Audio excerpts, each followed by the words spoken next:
What is going on? My name is AlTone, and welcome to another absolutely fantastic day. And today is one that I'll be talking about where I plan on going for 2023.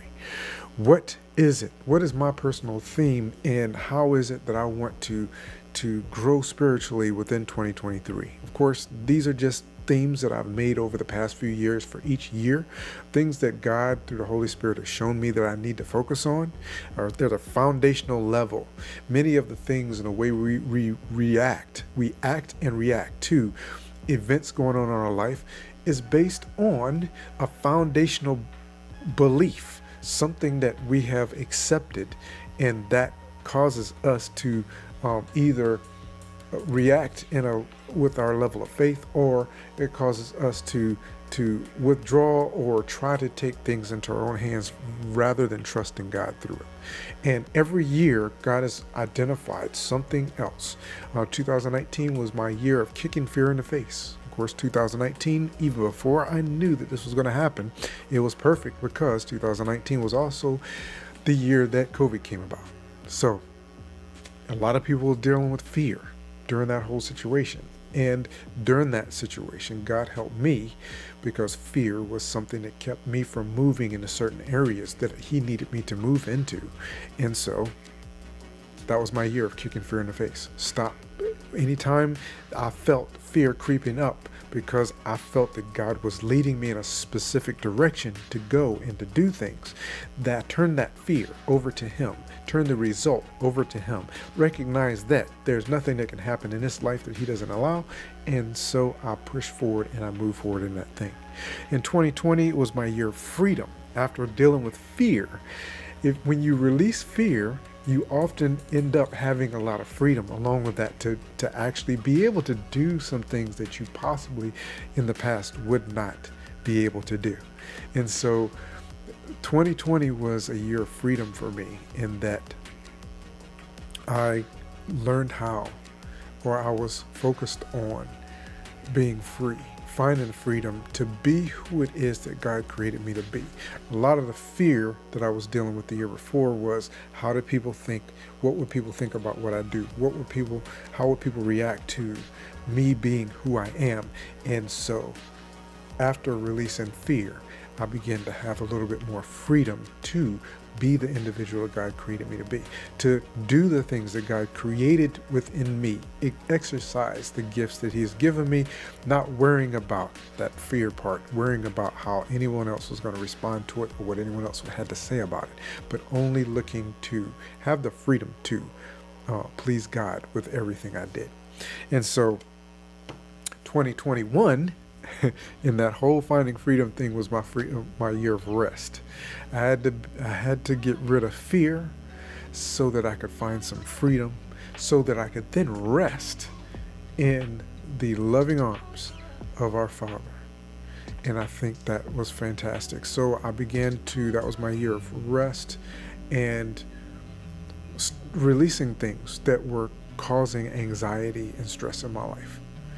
And I spent that entire year releasing many things, and it ended up toward the end of that year, last quarter of the year, around about this time, releasing or resting from a job that was constantly causing me. I had to be focused on and working on 24 hours a day, going to sleep with things on my mind and how I was going to make things happen when I was not given the resources to make them happen.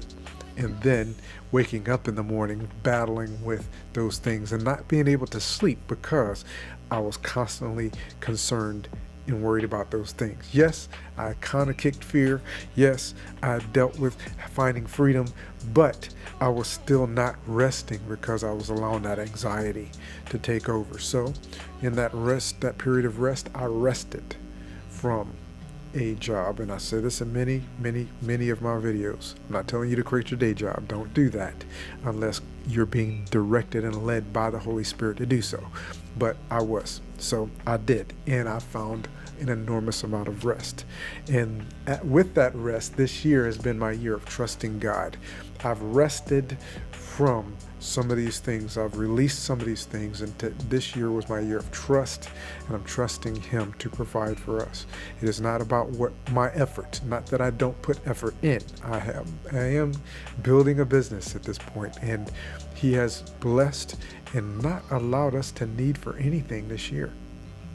There are things that would make our life a little bit easier that I absolutely have a desire for, even make my business a little bit easier, and I have a desire for, but He has not yet caused me or us to be a day without food on the table, a day without clothing on our back, and a roof over our head, and an inability to be able to take care of our financial responsibilities. We've been able to do that every single day this year, and I'm extremely thankful for it, because again, that was me trusting Him to do so, and it had nothing to do with me deciding to trust Him. He was just faithful. And so next year, this year coming up, peace and joy.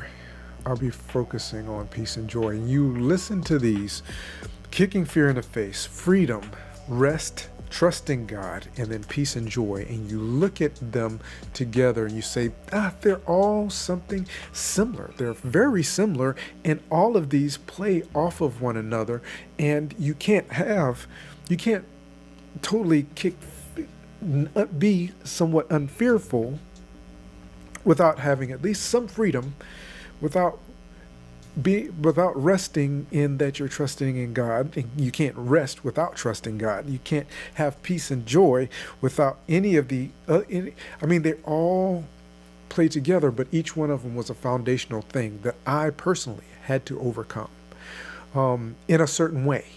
There's a way that fear was impacting my life that I needed to overcome before I could go to understanding a little bit more about freedom, before I could go to understanding what it meant to rest in God, before I could go to understanding what it meant to trust God, and before I can now go to peace and joy. And those things speak to my life in a very specific way. And so next year is my year of peace and joy. My not pursuit of happiness, as I talked about again in a previous video, but my pursuit of true peace and joy, fruits of the Spirit, in a way that I've never experienced them before, because I believe that those two are going to allow me to be able to show up. And I use that phrase a lot. I'm trying to stay away from using popular phrases, but I will be able to present myself, be before others, loving, kind, allow them to see all of the fruits of the Spirit in me, not just the peace and joy that comes from God, but every single one: love, joy, peace, long suffering. Be able to truly be an ambassador for Christ, to truly show the love of God to everyone that I meet. That's what my desire is. That's where I want to head for 2023. There's a lot of things coming up, a lot of things going on, and I'm looking forward to truly in everything I do, in case you've been following me elsewhere, little helicopter here, in everything I do, because then as I do other things, I do work in business and other things in my life, I'll be able to be an example of Christ in those things. I look forward to 2023, and I'd absolutely love to hear from you down in the comment section, hear what your thoughts may be on everything I've shared here. Have an absolutely fantastic day. I look forward to talking to you again very soon.